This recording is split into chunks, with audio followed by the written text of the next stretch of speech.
Aujourd'hui, j'ai 25 ans. Je n'ai pas le même mindset que j'avais à 18, 19 ou encore 20 ans. Et vous allez me dire, mais Mickaël, c'est plutôt logique, t'as grandi, t'as évolué. Et je suis totalement d'accord avec cette idée-là. Mais remarque une chose, j'ai revu mes anciennes connaissances de lycée et de faculté, et laisse-moi te dire que la majorité d'entre eux n'ont pas évolué. J'ai l'impression qu'ils sont bloqués dans ce que j'appelle la jeunesse éternelle. Qu'est-ce que la jeunesse éternelle? Eh bien, c'est l'action de faire exactement les mêmes actions que tu faisais lorsque tu étais au lycée ou encore à la faculté. Mais à partir d'un certain âge, toutes ces actions-là que tu faisais pendant ta jeunesse ne sont pas la meilleure option. Et tu sais quoi? Ces entrevues avec mes anciennes connaissances de faculté et de lycée m'ont fait apprendre quelque chose. Elles m'ont fait remarquer 4 erreurs que la majorité de la jeunesse fait aujourd'hui sans savoir que c'est en train de détruire leur propre futur petit à petit. Et la première erreur est tout simplement le faux sentiment de sécurité que la société te donne. Qu'est-ce que j'entends par ce faux sentiment de sécurité? Eh bien, c'est tout simple. Aujourd'hui, on vit dans une société tellement soft, c'est-à-dire qu'en un claquement de doigts, tu peux avoir absolument tout ce que tu veux. Si moi, à 25 ans, j'ai déjà ce mindset d'avoir tout ce que je veux en un claquement de doigts. Imagine un enfant de 8 ans, 9 ans, 10 ans ou encore plus. Eh bien, je vais te donner la réponse. Tu sais, j'habite à côté d'une école primaire. Et souvent, pour aller à ma salle de sport, je passe devant. Et j'écoute les conversations qu'ont les enfants avec leurs parents. Si tu savais comment les enfants parlent à leurs parents, t'aurais les poils qui s'hérissent. Si moi je faisais la même chose à mon père ou à ma mère lorsque j'avais leur âge, crois-moi, je serais au goulag en un rien de temps. Remarque que ce faux sentiment de sécurité, si tu le conditionnes au plus jeune âge, eh bien, cet enfant-là ou cet adulte-là plus tard ne réfléchira pas en fonction des actions qu'il va faire. Donc il aura des répercussions qui vont l'amener soit à un résultat positif, soit à un résultat négatif. Mais crois-moi, s'il reste avec ce mindset-là de parler comme ça à ses parents, qu'est-ce qu'il va devenir dans le domaine professionnel plus tard? Tu sais très bien que le domaine professionnel, ça te met des gifles de vérité. Toutes les personnes qui ont fait de l'intérim, toutes les personnes qui ont travaillé sur les chantiers, toutes les personnes qui ont travaillé dans les fast-foods savent de quoi je parle. Ça te met des gifles de vérité. Ça t'éduque en un claquement de doigts. Ce que je veux te dire par là, c'est que ce faux sentiment de sécurité, tu l'as partout. Partout. Tes parents, on te donne l'impression d'être toujours là pour toi. Mais à partir d'un moment, eh bien, tu verras qu'ils vont vieillir. Tu sais, moi, je garde l'image de mon père quand j'avais 8 ans. Une personne forte, etc. Mais aujourd'hui, ça commence plus à être le cas. Je vois toujours la même image. Mais je sais très bien qu'il vieillit. Ce que je veux dire par là, c'est que tu as tellement un sentiment de sécurité au niveau de la société que tu as, mais aussi de ta famille, que tu te dis, oh, dans tous les cas, mes actions n'auront aucune répercussion. Et c'est la même chose partout. Tu as tellement un faux sentiment de sécurité que tu dis, je peux manger n'importe quoi, ça ne va avoir aucun effet sur moi. Tu as la nouvelle médecine et des choses comme ça. Mais toi et moi, on sait que ce faux sentiment de sécurité, c'est du bullshit. Car on sait très bien que tout ce qu'on va faire, eh bien, ça peut avoir des répercussions. Mais si depuis notre plus jeune âge, on pousse notre jeunesse à avoir un sentiment de sécurité, c'est-à-dire que tout ce qu'ils font n'auront aucune répercussion, tu verras que plus tard, eh bien, ce seront les pires d'une génération. Ce seront des personnes qui ne seront pas capables de se gérer émotionnellement, pas capables de se gérer directement, c'est-à-dire que ces personnes-là ne sauront pas cuisiner, ne sauront pas prendre soin d'eux, ne sauront pas faire une lessive, etc. etc. C'est quelque chose que j'ai remarqué. Et souvent, j'ai eu les mêmes choses avec les entrevues de mon lycée et de mon université. Ces personnes-là sont restées avec ce même mindset de sécurité. Aller en boîte de nuit, faire ci, faire ça. Mais à 25 ans, 26 ans, 27 ans, tu ne devrais plus avoir ce mindset-là. C'est mon point de vue. Tu peux avoir un point de vue totalement différent, mais écoute ce que je suis en train de te dire. Si tu restes avec ce mindset-là de sécurité, tu verras que plus tard, quand tu auras 30 piges, 35 piges, tu te diras, mais en fait, qu'est-ce que j'ai fait de ma jeunesse? Eh ben, t'as rien fait. T'as profité de ta jeunesse, ce qui n'est pas mauvais en soi. Mais crois-moi, tes années jeunesse sont quelque chose pour construire ton propre futur. Ce sentiment de sécurité que tu as dans ta jeunesse, c'est éphémère. Ça n'a pas de sens sur le long terme. Car sur le long terme, ton corps va commencer à te lâcher. Ton cerveau ne réfléchira pas aussi rapidement. Ton corps ne réfléchira pas aussi facilement. Tes cellules vont vieillir rapidement. Tu verras toi-même, tu auras des enfants, tu auras des choses comme ça. Ce sentiment de sécurité que tu as, c'est uniquement éphémère. Tu l'as uniquement quand tu es petit. Et tu sais très bien que ce sentiment-là, eh bien, plus tu vas grandir, plus ce sentiment de sécurité, tu comprendras que c'est pas la société qui te le donne. C'est uniquement toi qui dois te donner un putain de sentiment de sécurité. Ce sécurité que toi-même, tu as réussi à construire. Et la deuxième erreur que la majorité de la jeunesse fait aujourd'hui, eh bien, C'est qu'ils se concentrent trop sur le résultat au lieu de se concentrer sur les actions pour atteindre un résultat. J'entends souvent le discours: «Ouais, j'aurais dû faire ci. Ouais, j'aurais dû faire ça.» Ou encore: «Je veux ci, je veux ça.» Mais si tu aurais dû faire ci, tu sais très bien que tu aurais dû mettre des actions en place. Et si tu veux ci, si tu veux ça, si tu ne fais rien, tu n'auras rien. Pourquoi est-ce que la majorité de la jeunesse se concentre uniquement sur les choses qu'ils ne peuvent pas contrôler? Le outcome, c'est-à-dire le résultat, tu ne pourras jamais l'avoir si tu ne fais rien pour l'avoir, car tu ne le contrôles pas. Mais toutes les actions que tu fais, toutes les choses que tu mets en place, ça, tu peux le contrôler. Tu sais, j'entends toujours la phrase de Simone Sinek qui dit: quand tu vas à la salle de sport, tu verras aucun résultat le premier jour, ni le deuxième jour, ni le troisième jour, ni le quatrième jour, ni le cinquième jour. Mais peut-être qu'au troisième mois, tu auras des résultats. Mais est-ce que toi, tu es capable de contrôler les actions que tu veux contrôler, ces habitudes, pour atteindre ton résultat? Il a toujours dit: 99% des gens s'arrêteront car ils ne sont pas capables de le faire.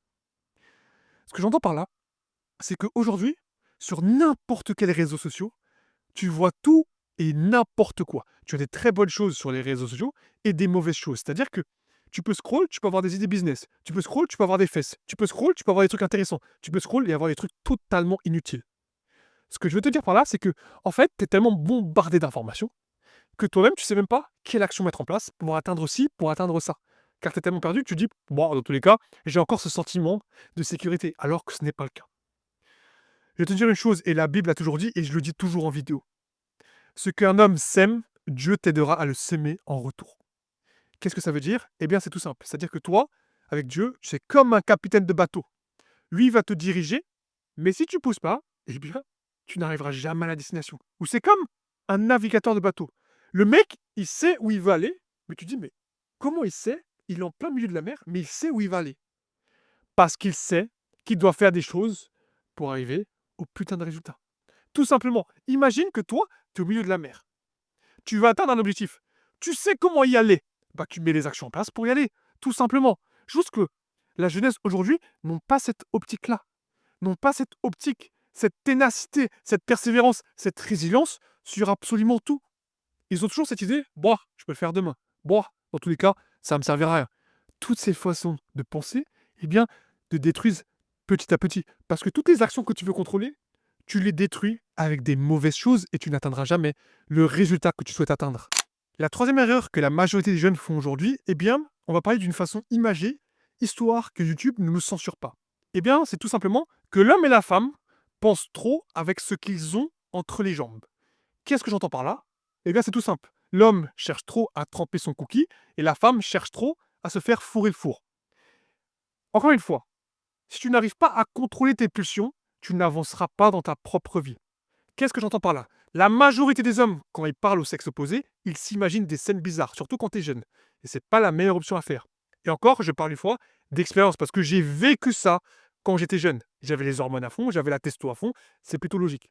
Mais aujourd'hui, j'ai totalement changé ça. J'ai des discussions lambda avec n'importe qui, et j'arrive à avoir des discussions car j'ai cette intelligence sociale et cette intelligence émotionnelle.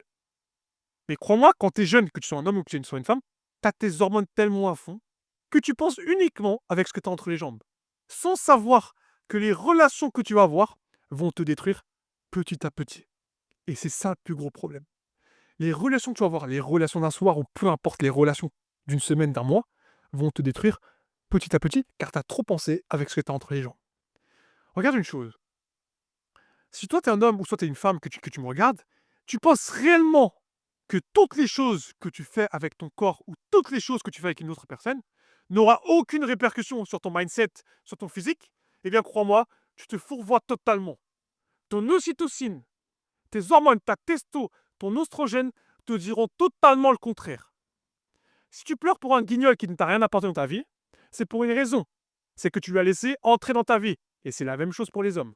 Si tu lances entrer une guignole dans ta vie, tu verras que si tu restes un peu longtemps avec elle, ou peu importe que tu couches avec elle ou peu importe, tu verras que tu auras un sentiment bizarre, un sentiment amer quand tu n'as plus accès à ça. C'est assez surprenant quand tu regardes comme ça. Mais c'est la plus grosse vérité. Car tes pulsions te montreront pourquoi toi, tu n'arrives même pas à te contrôler de l'intérieur. La quatrième et dernière erreur de cette vidéo que la jeunesse fait, eh bien, c'est le manque de contact social que tu as. Laisse-moi te poser une question. Combien de contacts sociaux tu as dans ta vie, ou du moins dans ta journée, sans que ça se passe au niveau de ton téléphone? Eh bien, la majorité des gens me diront 1 heure, 2 heures, peu importe. Eh bien, la vérité, et les statistiques l'ont démontré, c'est même pas 15 minutes. Donc, tu passes 15 minutes à parler avec quelqu'un dans ta journée entière. Sachant que nos parents, nos grands-parents, c'était 2 heures et demie, 3 heures. Regarde l'évolution de la technologie. Regarde l'évolution qu'on a aujourd'hui. Eh bien, crois-moi, ça va encore plus diminuer. Ce que je veux dire par là, c'est que tu as plus une relation numérique avec les gens, plus qu'une relation physique avec les gens autour de toi. Si aujourd'hui tu es uniquement bloqué sur ton téléphone, et ton téléphone va te montrer comment tu vas te comporter dans le futur.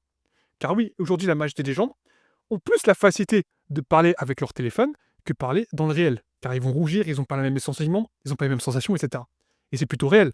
Si tu passes ta journée sur un téléphone, eh bien c'est plus facile d'utiliser ton téléphone que parler avec une vraie personne dans la réalité. Regarde cette optique-là. Aujourd'hui, il y a une certaine cassure entre les deux sexes. Pour quelle raison? Eh bien, tout simplement parce qu'à l'époque de nos parents, ce n'était pas la même chose. Le contact social était totalement différent. Une femme avait accès aux personnes qui étaient au cercle social qu'elle avait autour d'elle, donc pas les personnes qui étaient à Dubaï, pas les personnes qui étaient à Madrid, et c'est la même chose pour les hommes. Aujourd'hui, on parle souvent d'hommes de valeur et femmes de valeur, alors que ce sujet-là n'a aucun sens pour une seule raison. Et cette raison-là est plutôt simple. Le marché de l'amour a totalement été détruit par les réseaux sociaux. Et crois-moi, ça va dans les deux sexes, pour les hommes et pour les femmes. Aujourd'hui, t'es un homme ou t'es une femme, t'as un peu d'influence, ou tu montres un bout de ton corps que c'est beau, c'est stylé, eh bien, tu recevras des DM de meufs ou tu recevras des DM de gars, peu importe le sexe dans lequel tu es. Sauf que le problème qu'on remarque, c'est que, et la majorité des gens vont confirmer ce que je dis, c'est que la majorité des meufs vont afficher les personnes qui leur envoient des DM. Je connais des influenceurs, et je vais te dire une vérité. Ces influenceurs sont masculins, et ils reçoivent énormément de DM de meufs, sauf que eux ne les affichent pas. Mais même moi, je suis au courant qu'ils reçoivent des DM. C'est ça qu'il faut remarquer. Crois-moi une chose, aujourd'hui, tu veux plus focaliser sur une relation numérique plus qu'une relation physique. Ces influenceurs, ces personnes qui montrent un peu de corps, sont des humains lambda. C'est-à-dire que si tu vas dans la rue et que tu vas directement vouloir prendre une photo, tu es sûr à 100% que tu vas peut-être les froisser. Mais si tu vas la voir, tu dis ouais, comment tu vas? Ouais, j'aime bien ce que tu fais sur les réseaux. Tu peux avoir une discussion lambda avec cette personne. Elle va se dire mais le mec il ne me demande pas une photo, c'est-à-dire qu'il n'est pas intéressé par ma fame, c'est-à-dire qu'il n'est pas intéressé par ci, il veut juste avoir une discussion lambda. C'est ça que tu dois avoir la discussion. Augmente ton contact social avec les autres. Écoute les personnes qui ont 60 ans, écoute les personnes qui sont autour de toi, 30 ans, etc. Écoute, écoute, écoute. Et enlève ce contact numérique et enlève ce côté numérique pour l'amour, pour les relations, peu importe. Et tu verras que ça va totalement changer ton évolution et ton mindset.